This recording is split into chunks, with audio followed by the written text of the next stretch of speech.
Hey YouTube, just trying to keep up with my commitment to everybody on there. I know you all wait with bated breath for my latest expositions of this, that, and the other. My life's been moving at a pretty fast clip lately, just in the sense that I'm about to become a mailman. Oh yeah, Monday, and a little bit of time on my hands in the meanwhile, so I've been making hay while that sun is shining so bright, today at least. And even when it's not, well, whatever. It's a sentence in search of a conclusion, but I'm just gonna try a rough stab here, short little stab here, prison shiv style, at bearing witness a little bit to the peanut gallery, what's been happening in my life, because it's actually kind of a lot. But nothing formal, really. Nothing that I could really is really going to be on the resume. Except maybe I've been writing this movie script,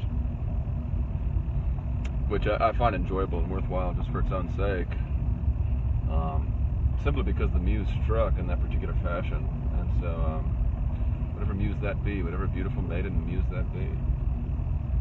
I'm trying to mind my P's and Q's with the muse. Understand? And as we all should. And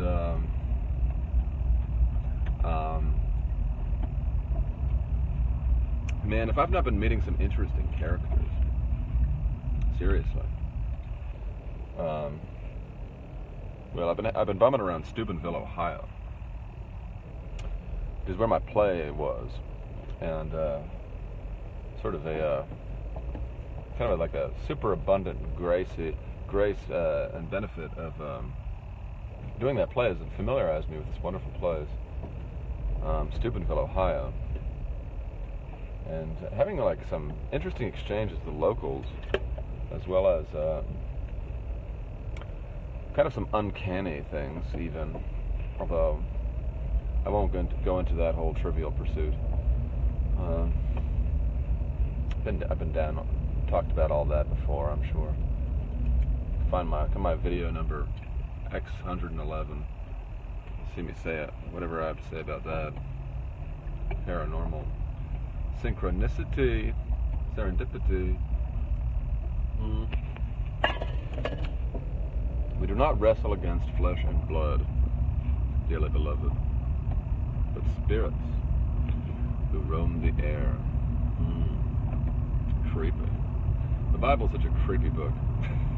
Not really, but after a fashion it is.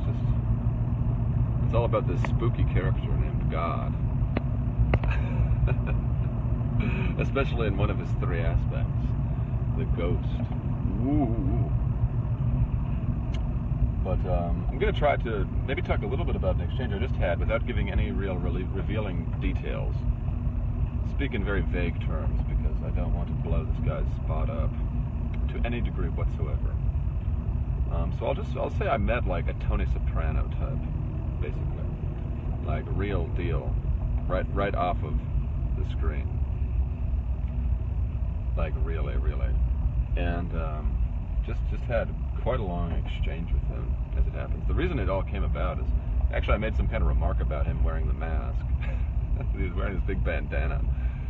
I don't know. And he had tattoos, and I don't know. He was talking to some guy that didn't have the mask, and just, I don't know, seemed like a humorous thing to say. It's all very much more slapdash over here, more higgledy-piggledy and slow rolling, laid back. So wonderful going into stores and shops, not worrying about it. But this guy did have it on, and I made some kind of wiseacre remark about it. So I think I said, "Oh, so you're one of those." And then he stopped me. I said, "I give a minute for a still story." They told me how he got the virus, and said he was like on death's door. According to his telling, he was really hacking and coughing. An ex-smoker, I think. Well, I don't know how long.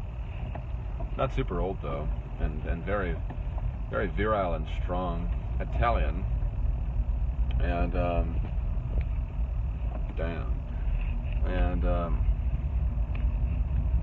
so he was telling me all about that. But you know, if you ever have any signs, apparently you're supposed to take some kind of Haitian voodoo drink that he got from a couple witch doctors in the Creole section of Ohio. I didn't even know there was such, but I guess so.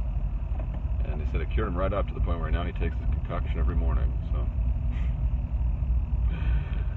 oh man, straight from the greaser's mouth. That's not a term of derision, is it? I don't think so. In fact, it's almost one of endearment, I'd like to think. But not really nice guy. Really like quick, extremely quick-witted man. Like too much so, almost. Because he kept on interrupting my flow, my sentences. I was trying to get out some thoughts, and he kept on sort of tearing at the paper towel roll of my mind before I could get a complete sheet. Now there's an analogy that won't complete itself. Over here to the proper lane. Uniontown, I don't even know where that is. I guess I live in Uniontown, sort of. I always take this exit. Over to Uniontown. From the Steubenville. Which, as my one friend always points out, or if it makes fun of. Oh, Stupidville. Going over to Stupidville. I'm King Dummy of Stupidville.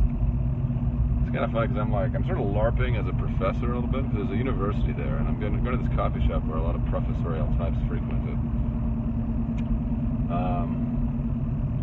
And so I really look the part, kind of sort of play acting in the real world, and whatever. Why not look nice while I can?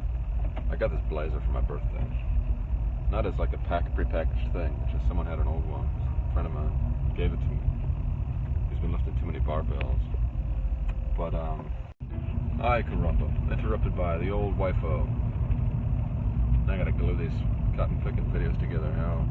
How bothersome. My life is so hard.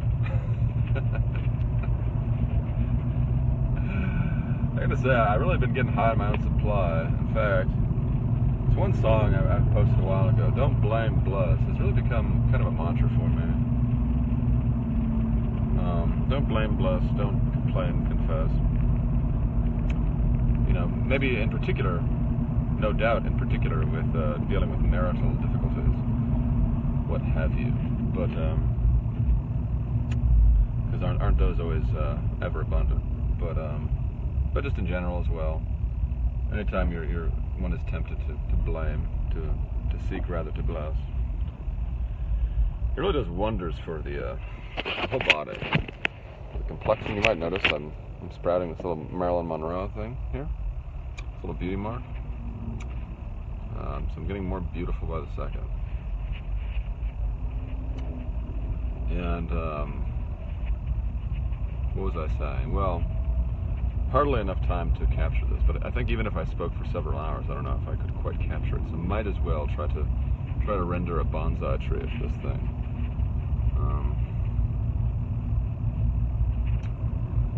Met this guy. Ended up talking to him at greater length because somehow I mentioned that I was writing this movie script titled tentatively "Dirty Birds."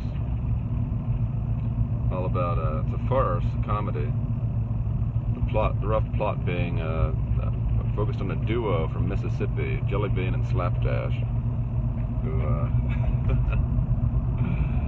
are hard up, drive a terrible beater of a car, end up dog napping their own aunt's dog. Anyway, there's a lot more to it. But anyway, they end up fingering a guy who has mob connections, mafia connections. Pertinent detail there, the salient detail.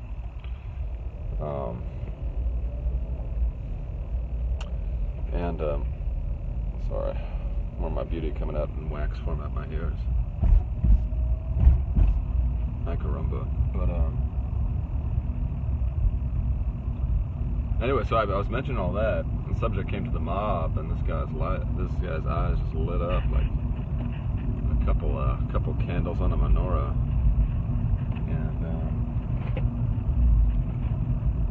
and it was as if like I thought I was like gonna like open up a bottle of water, and then instead I dropped a Mentos into a Diet Pepsi. A 3-liter bottle of it. 300-liter bottle of Pepsi. Goodness gracious. So now I'm all soaked in Pepsi.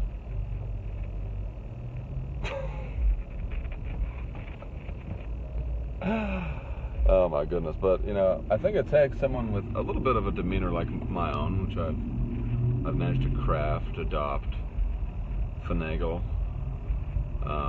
pretend at, what have you, embody, why not,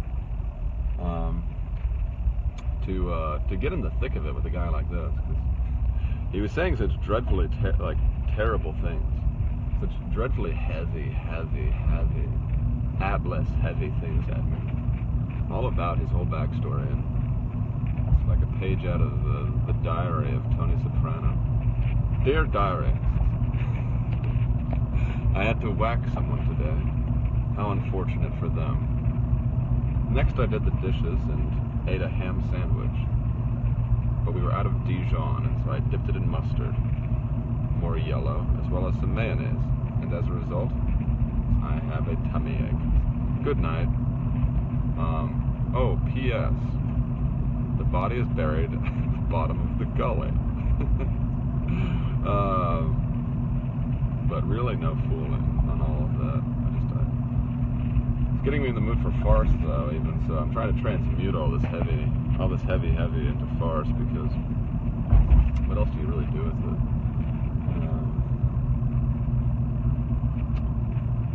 Unless I'm gonna, you know, become Don Quixote or something. Start righting wrongs and saving bimbos from their pimpos. Not really my speed. I think I need a little bit of backup if I'm going to do something like that. I don't even know how much any of them really want to be rescued. To hear this cool cat of nine tails tell the tale, you know, he's a babe magnet.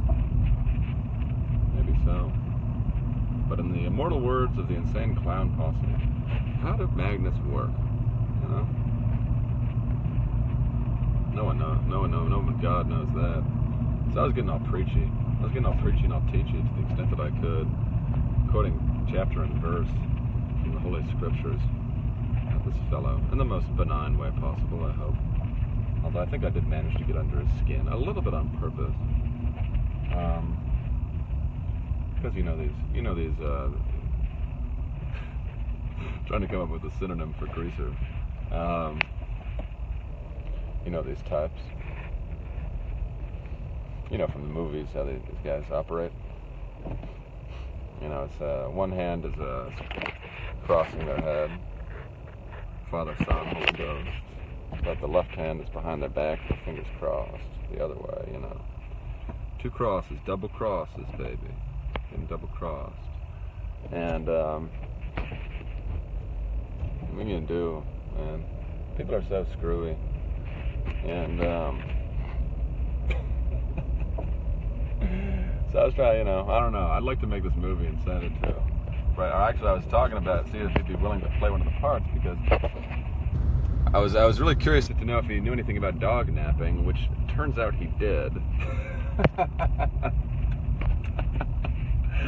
I was supposed to have a conversation with him at some point on the phone, perhaps more in detail about dog napping, because we got all sidetracked. But he was never, suffice to say, involved in that. But I guess he had some kind of contact with people who were, and it's a most serious problem some places.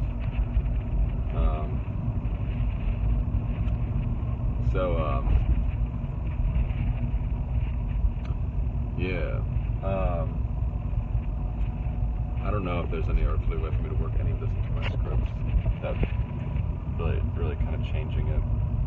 his life, he's living out a tragedy. I said on the phone to my good friend James, who's in my last video. Everybody meet James. James meet everybody. I said something that he then pointed out to me. It was actually a line from the Joker, which I did not know, honest to goodness. But I said to him that I think I used to, when I was a lot younger, more teenage years, think of my life as like a romance, and then at a certain point it became a tragedy. Oh, woe is me. And of late, my life seems rather comedic to me. Even when bad things are happening, I'm kind of keeping my eye on the prize, not blaming and blessing, and just trying to see the funny thing inside of every little thing, even the serious stuff, even especially the serious stuff, since it might need it more. I need this a little bit of, comedic antidote. Antidote to chaos. My name is Jordan B. Peterson. Today I would like to give an address. Oh man, I would love so much to play Jordan Peterson in a biopic. Oh man, that's a little idea that might have legs. That might have daddy long legs, that idea. Just like a little low budget, negative zero budget, short little biopic of Jordan Peterson. That'd be so funny if done well. In any case, I got so sidetracked with this character. There's even so much more I could say. Not even about him, but everything that led into that, and what kind of put me in the frame of mind to interact with such a guy in such a congenial way. But I was legitimately trying to extol the virtue of chastity to him, because a man like him has went to bed with more women than there are stars in the sky. And planets in the air, including Pluto. Let me try to say a little bit more later if this is of interest. I also try to share a little bit of my script. Anyway, I gotta go face the music, the beautiful, dainty music of my children. Okay, bye.